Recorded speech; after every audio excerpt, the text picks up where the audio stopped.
Olá, meu irmão, que a graça e a paz do bom Jesus seja com você. Espero que você e sua família estejam todos bem.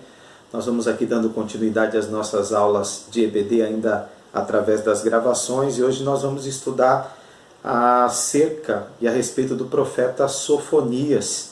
E o título da lição de hoje tem a ver com a justiça e a bondade de Deus. Nós vamos ler o texto sugerido pela lição de hoje, que está localizado em Romanos, no capítulo 2, do versículo 1 até o versículo 8, ao qual farei a leitura nesse momento.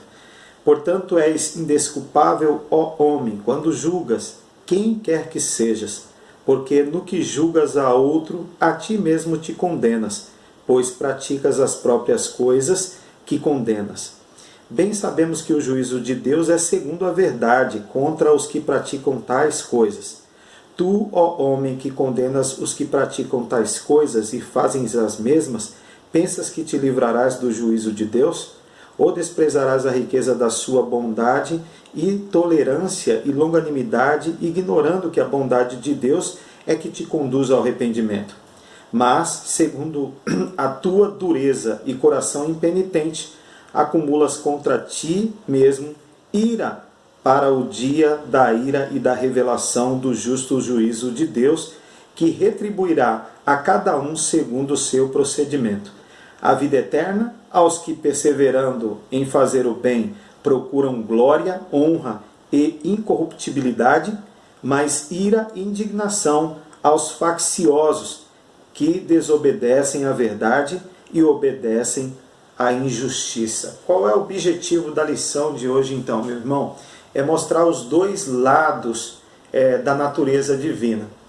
O lado da justiça, mas também o lado da bondade do nosso Deus. Porque mesmo quando Deus lança a mão da correção, seu propósito supremo não é outro a não ser fazer com que todas as nações tenham acesso ao reino dele, né? Então, o desejo de Deus diante da correção nunca é punir ou destruir. Então, por isso que tem se dito que se alguém deseja ver as declarações dos profetas brevemente expressadas, deve ler esse curto livro de Sofonias, que tem apenas 3 capítulos, né? Na verdade, lendo esta profecia, nós temos uma espécie de resumo do que encontramos nos demais profetas, em todos eles, né? Por exemplo, é comum a todos os profetas rejeitar e denunciar a crença popular de que Israel era o reino de Deus, porque muitas vezes procuravam encontrar Deus em Israel e não o achavam, justamente por conta das suas atitudes e dos seus procedimentos. Então, como poderia ser Israel o reino de Deus quando Israel estava totalmente envolvido em adoração a deuses falsos e ainda totalmente envolvido na imoralidade e na prática da injustiça? Quando nós lemos e estudamos a respeito do profeta Oséias, o próprio profeta chegou a dizer que Israel não era mais o povo de Deus, nem o reino de Deus, demonstrando até pelo nome que tinha dado a um dos seus filhos, porque cada um dos seus filhos que nascia, dava-se, Deus na verdade pedia para que Oséias desse um nome que tinha muito a ver com o fato ou a condição em que Israel estava vivendo. Mas os profetas não perderam a esperança quanto ao futuro. Eles tinham certeza de que o Senhor tinha escolhido Israel para fazer a sua vontade e para assim realizar também o seu propósito de estabelecer o reino de Deus aqui na terra. Sim, mas as 10 tribos, né, do norte de Israel, que nós falamos a respeito do reino que se dividiu, né, 10 tribos, o reino de Israel, o reino do norte, na verdade, que era Israel, e o reino do sul, né, que são 2 tribos, que era reconhecida por Judá. Então, as 10 tribos de Israel, na verdade, já tinham caído, sem cumprir o propósito de Deus na sua escolha. Agora, no caso, é a vez de Judá passar pela mesma dificuldade, o mesmo problema. Mas será que, diante da queda de Judá,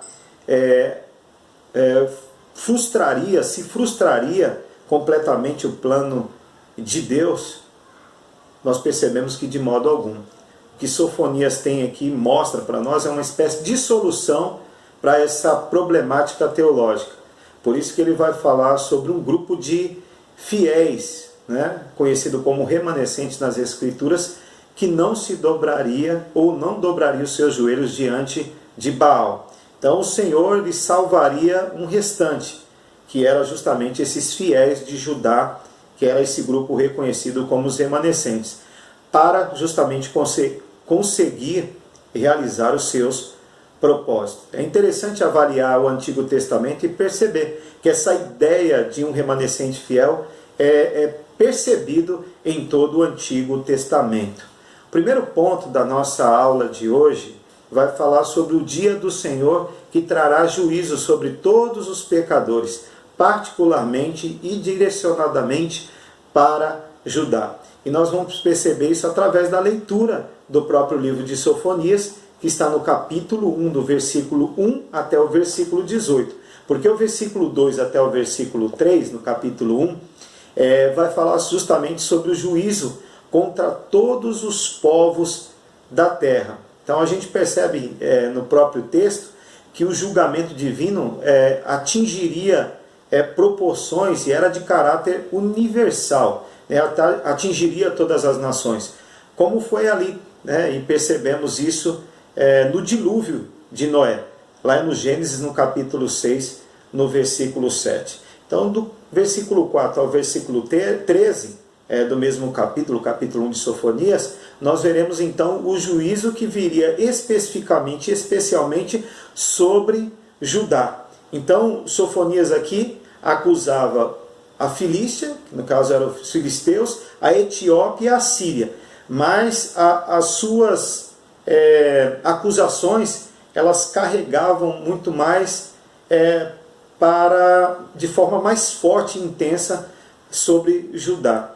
Então o dia do Senhor é aqui, portanto, um dia de castigo mesmo. Então os israelitas, na verdade, estavam pensando que esse dia era um dia que significaria o estabelecimento, o restabelecimento de Israel sobre todas as nações, que seria um dia de alegria, que seria um dia de paz, mas seria um dia de castigo. Ao contrário, replica Sofonias, né, no próprio texto, que seria um dia de julgamento, e seria um dia realmente extremamente difícil, seriam dias de trevas.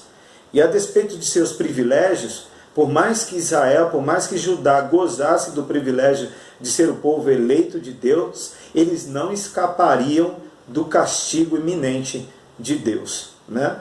Então, do versículo 4 até o versículo 6 do capítulo 1 do livro de Sofonias, nós vamos ver também o castigo que vem sobre os adoradores de Baal e também sobre os adoradores de Milcom, que era conhecido também como Moloque. Moloque era uma divindade do povo amonita, ao qual eram oferecidos sacrifícios humanos. Então, o texto ele vai dizer que o castigo viria sobre os adoradores dos exércitos dos céus, que tinham muito a ver com os astrólogos, né? Aqueles que viam ou tentavam detectar o futuro, né? Através da harmonia dos astros, alguma coisa nesse sentido. E também sobre os sincretistas, que existia naquela época, que é algo muito sério e algo que precisa e deve ser levado em consideração também nos nossos tempos. Por quê? Porque os sincretistas eram justamente aqueles que adoravam o Senhor, mas também adoravam outros deuses. Eles mantinham algum tipo de relação com outras divindades. Não diferente nos dias de hoje, não é de se espantar que muitas pessoas hoje tenham uma relação com Deus, com o Evangelho de Jesus Cristo, e ainda procuram constituir uma via de mão dupla aí com alguma outra proposta religiosa. E não percebem que isso está afetando não só um mal contra si mesmo, como também um mal contra o seu relacionamento e contra a sua comunhão com Deus, né? E também sobre o castigo viria sobre os apóstatas. Quem eram os apóstatas? Aqueles que abandonaram de forma deliberada a adoração divina. Nos dias de hoje, quando se fala sobre os apóstatas, fala-se justamente sobre aqueles que abandonaram a sua fé, que abandonaram a verdade de Deus. E também o castigo viria sobre os deístas, nós vemos isso no versículo 12, que eram aqueles que pregavam que Deus estava muito ocupado para oferecer ou atender, oferecer ajuda e atender às angústias do coração humano. E no versículo 13 ao versículo 18 vai dizer que o fim desses é declarado. Então, do 14 ao 18 vai falar justamente sobre o juízo, que seria uma catástrofe de caráter universal. Então é importante perceber aqui que nesse capítulo que Sofonias prevê a chegada do dia do Senhor, ele prevê pelo menos em duas fases, em dois momentos. A primeira, ela tem muito a ver com o cumprimento imediato, que está associado justamente com o tempo em que Sofonias estava vivendo e as circunstâncias que estavam ali em seu entorno. Então a ideia de que essa catástrofe era uma catástrofe não só para o seu tempo, para os problemas em que o povo estava vivendo naquele momento, mas também Sofonias lança luz de forma escatológica a esse texto, lançando luz também para o futuro, né? O profeta aqui apresentou então uma espécie de quadro unificado do futuro, fazendo menção também que esse juízo estava direcionado para o futuro. E uma coisa que existe nessa lição que nos faz justamente refletir, tendo em vista que nós falamos acerca de alguns pecados, relacionados ao comportamento do povo naquela época, que eram os adoradores dos exércitos dos céus, que eram os astrólogos, que eram os sincretistas, que tinham um relacionamento com Deus e de certa forma havia um precedente para ter também um relacionamento com algum outro tipo de divindade. Os apóstatas, que eram aqueles que abandonaram de forma deliberada a adoração divina, né, desviaram da fé, se desviaram da verdade, e também aqueles que criam em um Deus que estava aquém, né, aquém da realidade humana e das angústias humanas. Então, um ponto que nós podemos tocar justamente para nos fazer refletir dentro desse primeiro ponto da nossa lição é quais são os pecados denunciados pelo profeta Sofonias que você ainda percebe nos dias de hoje nas nações.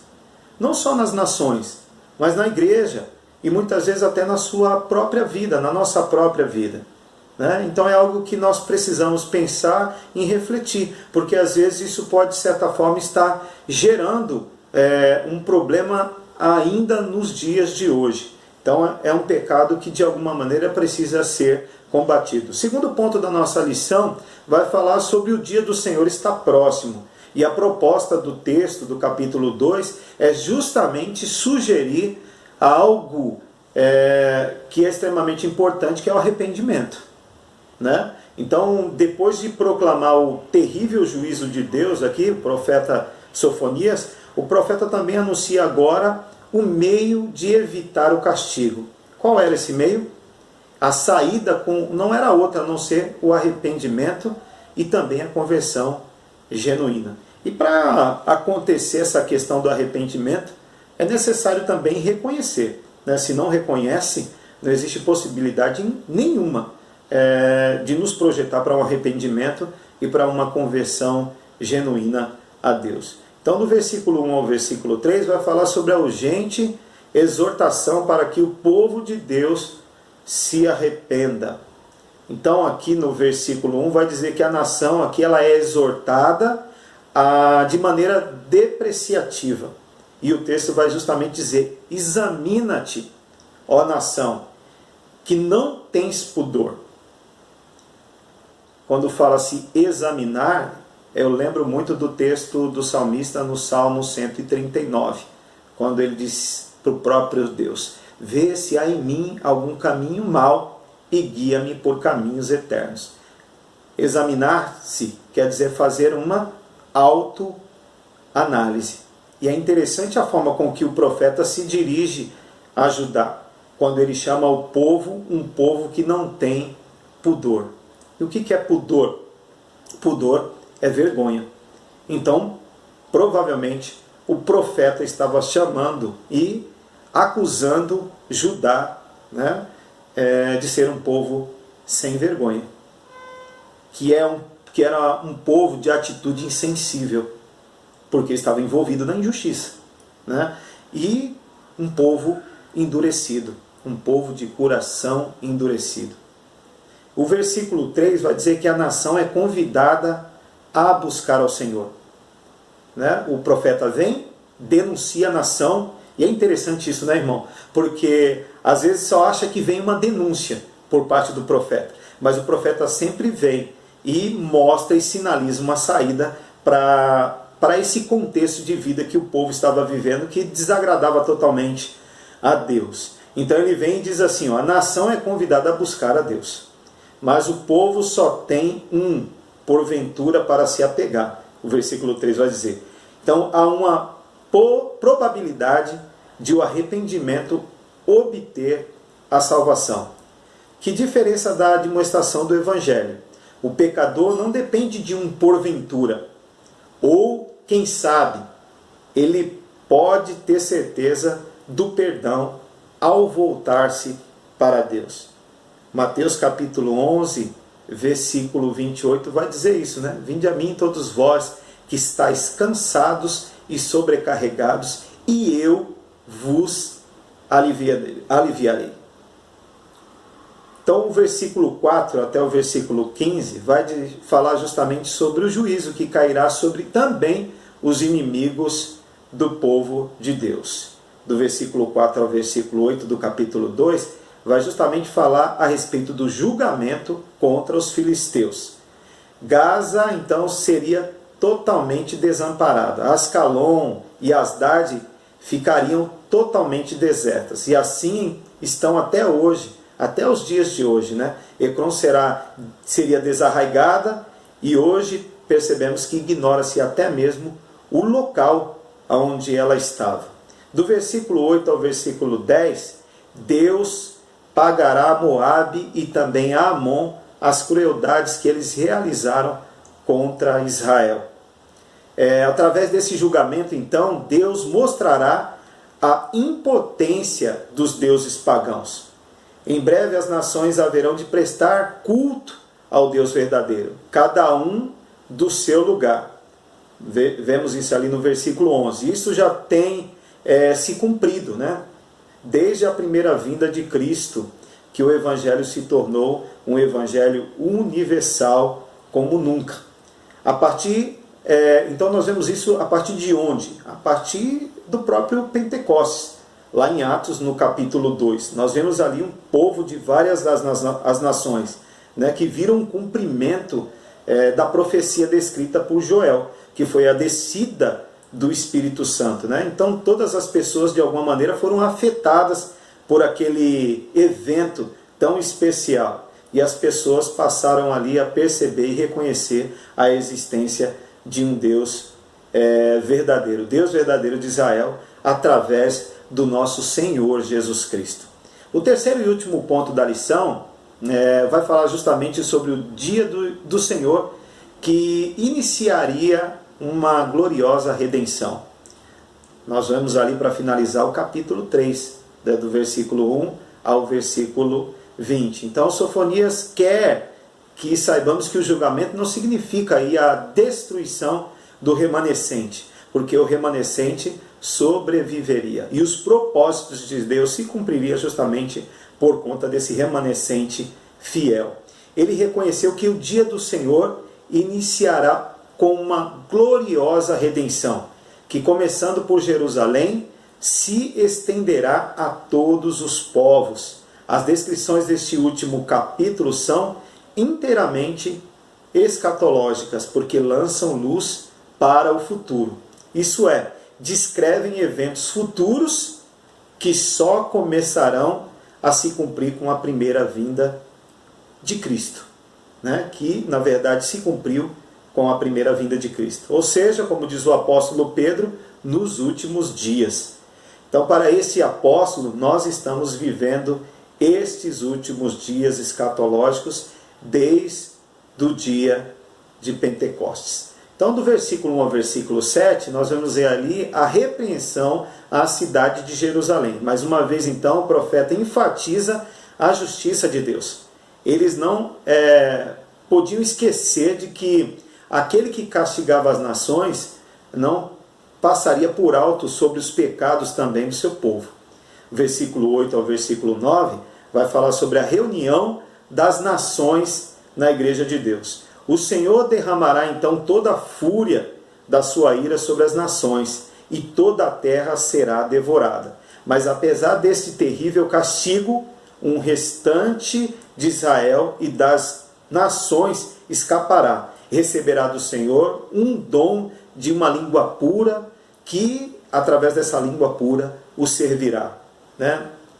Para o restabelecimento ou estabelecimento do novo reino mundial, que seria também o novo Israel, né? Criando aqui um vínculo em relação com Israel e também com o povo que seria alcançado pelo Evangelho de Jesus Cristo, entendendo assim que a salvação e a graça de Deus, ela estava para além dos perímetros de Israel, né? E eu já disse isso uma vez citando a mulher cirofenícia, né? Quando de alguma maneira foi agraciada por Jesus Cristo.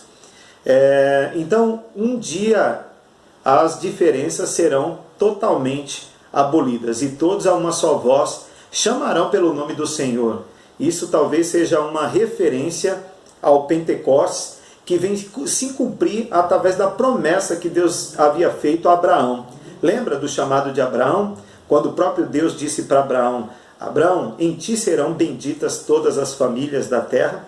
Então um dia todas as diferenças seriam ou serão também abolidas. Então o versículo 9b vai falar justamente sobre os gentios e judeus em comunhão servindo ao Senhor, né? Interessante que o povo gentil no passado era considerado alguém não merecedor da graça divina, né? E Jesus Cristo veio justamente mostrar totalmente diferente. Lá nós vemos isso no Evangelho de João, quando ele veio para o que eram os seus, mas os seus não os receberam. Mas a todos quantos os receberam, deu-lhes o poder de serem feitos filhos de Deus aos que creem no seu nome. Então, do versículo 10 ao versículo 20, vai falar justamente a respeito da restauração do remanescente.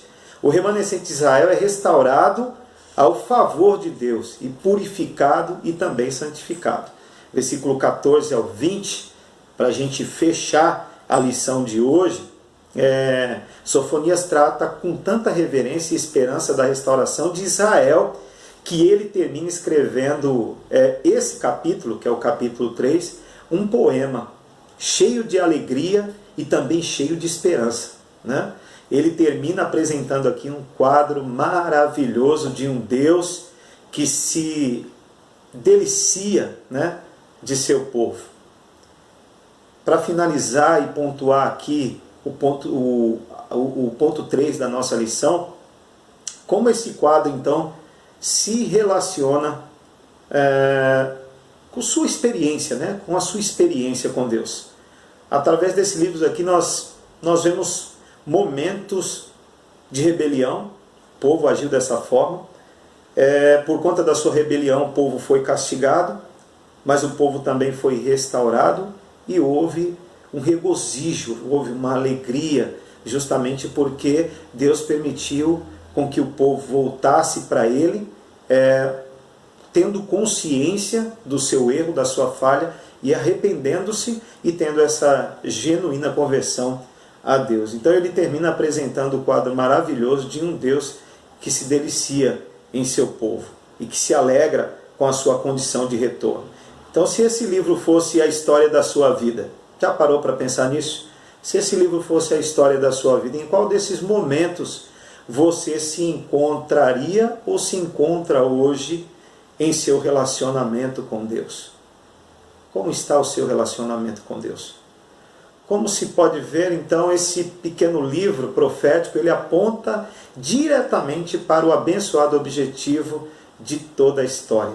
Ele termina descrevendo a habitação do Senhor na sua igreja, a habitação do Senhor com a extensão do seu reino para todos os povos, para todas as nações. Então, com isso, nós percebemos que o nosso Deus é um Deus justo.